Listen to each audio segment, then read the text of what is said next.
Okay, so here's a totally fascinating historical paradox for us to kick things off. Losing on paper? Well, sometimes it actually means winning in reality. Today, we're stepping right into an intimate, fireside story about a defining moment of American liberty.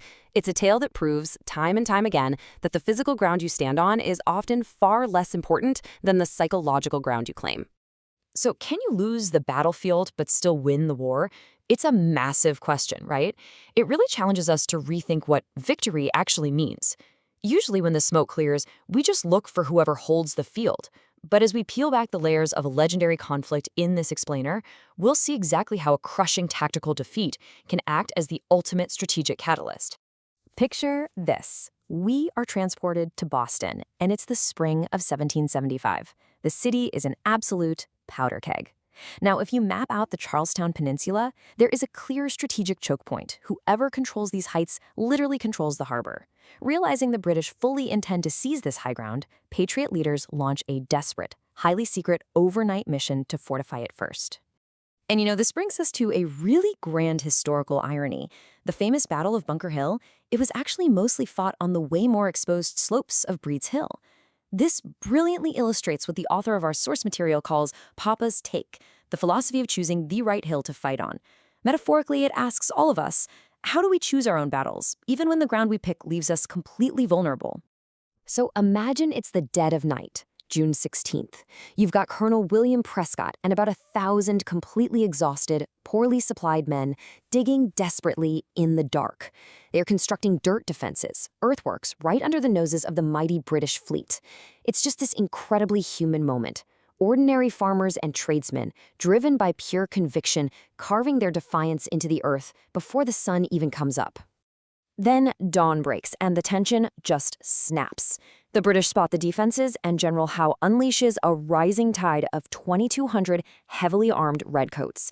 They begin this slow, methodical advance up the uneven, grass-covered hill.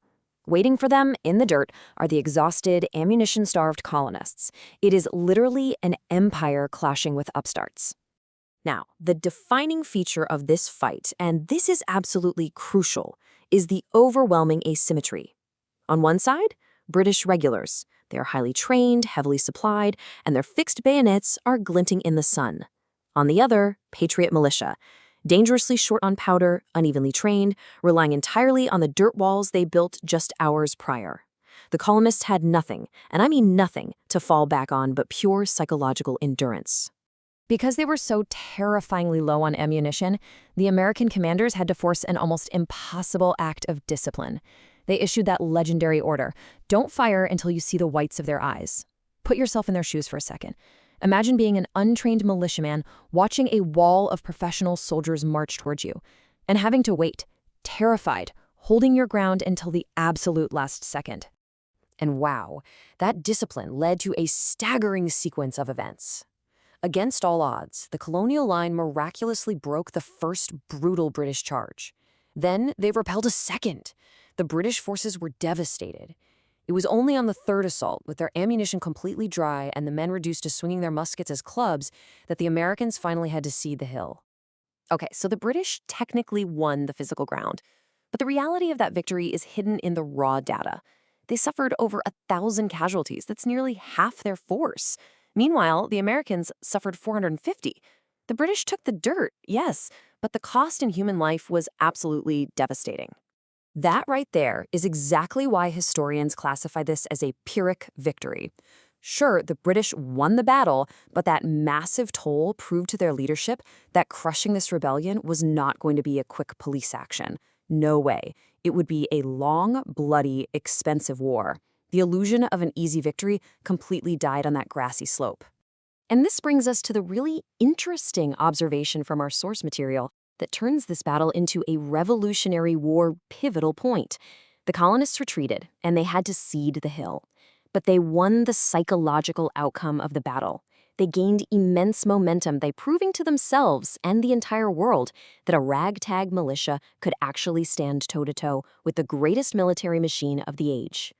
Now, if we zoom out for a second, this early fight for freedom creates a beautiful ripple effect, connecting directly to the broader, often delayed arc of American liberty. That fight eventually stretched all the way to June 19, 1865. That's when Union Major General Gordon Granger arrived in Texas to officially enforce emancipation for 250,000 enslaved people, what we now celebrate as Juneteenth. The arc of liberty is incredibly long, and its true victories are so often delayed. Distilling this all down for our daily lives, the takeaways are just profound. First, sometimes taking a loss on paper, a tactical defeat, is exactly what sets up a long-term strategic win.